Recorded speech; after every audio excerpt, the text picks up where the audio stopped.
Supir penganiaya dokter koas di Palembang, Sumatera Selatan ditetapkan sebagai tersangka. Polisi menyebut motif pelaku menganiaya korban karena kesal dengan perilaku korban yang dianggap tidak sopan kepada majikannya. Direktorat Reserse Kriminal Umum Polda Sumatera Selatan menetapkan Fadila alias Datuk sebagai tersangka penganiayaan Lutfi, seorang dokter koas Rumah Sakit Siti Fatimah Palembang. Fadila merupakan supir keluarga mahasiswa Fakultas Kedokteran Universitas Sriwijaya yang menjadi pemicu kekerasan. Kepada polisi, pelaku mengaku menganiaya korban lantaran terpancing emosi dengan perilaku korban yang dianggap tidak sopan terhadap majikannya.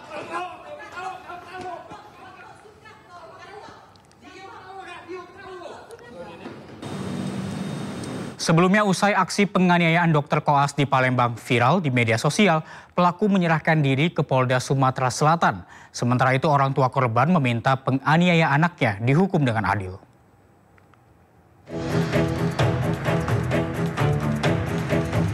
Ditemani kuasa hukumnya Fadila alias Datuk, pelaku penganiayaan dokter koas mendatangi Jatanras Polda Sumatera Selatan untuk pemeriksaan. Kuasa hukum terlapor mengatakan kliennya sudah kooperatif serta berupaya mediasi dan bertanggung jawab terhadap biaya pengobatan.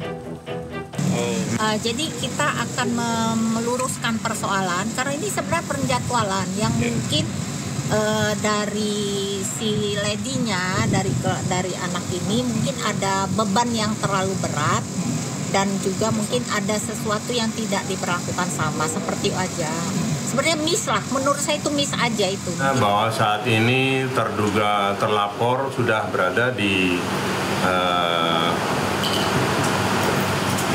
unit 5 ya, di subdit 3 di unit 5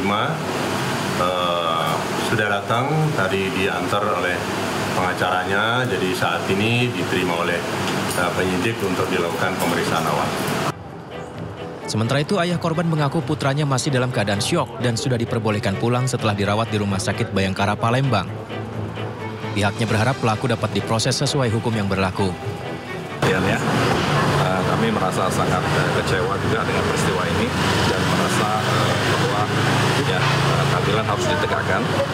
Kami sudah melaporkan kejadian ini kepada kepolisian dan sudah ditindaklanjuti oleh pihak kepolisian. Semoga orang yang melakukan ini dapat dihukum sesuai dengan hukum yang berlaku di Indonesia. Pihak Fakultas Kedokteran Universitas Sriwijaya menyayangkan perkelahian antara dua pria yang salah satu diantaranya merupakan dokter koas. Pihak fakultas kemudian langsung mengadakan rapat koordinasi untuk meminta para rektor memproses insiden tersebut. Setelah kami menerima laporan tersebut pada hari kemarin, telah juga kami lakukan, telah kami dapatkan kronologi alur cerita yang sebenarnya yang terjadi dari laporan, baik dari saksi anak-anak kami yang ada di tempat kejadian. Setelah itu kami lapor ke rektor, dan kami bersurat pada pagi hari ini juga, kami meminta kepada rektor proses yang semestinya. Sebelumnya, peristiwa penganiayaan yang terjadi di sebuah toko kue di Jalan Demang Lebar Daun, Palembang, Sumatera Selatan viral di media sosial.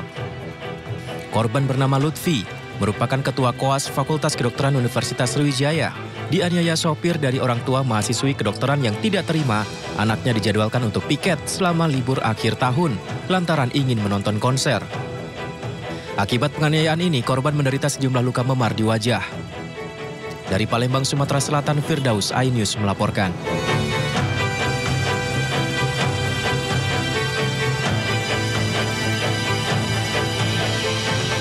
Ya, Anda masih bersama kami di Sindo Siang. Pemirsa, Majelis Hakim Pengadilan Tipikor Jakarta Pusat menjatuhkan vonis mulai dari 2 hingga 4 tahun penjara untuk 3 mantan Kepala Dinas ESDM Bangka Belitung terkait kasus korupsi komoditas timah.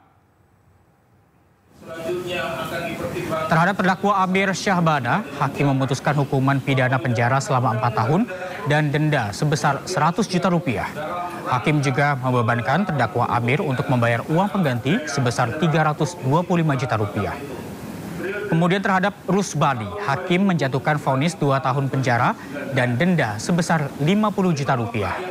Dan selanjutnya untuk terdakwa Suranto Wibowo divonis pidana penjara selama 4 tahun dan denda 100 juta rupiah. Kasus dugaan korupsi pengelolaan tata niaga komoditas timah bermula dari laporan hasil audit kerugian negara dari Badan Pengawasan Keuangan Negara atau BPKP.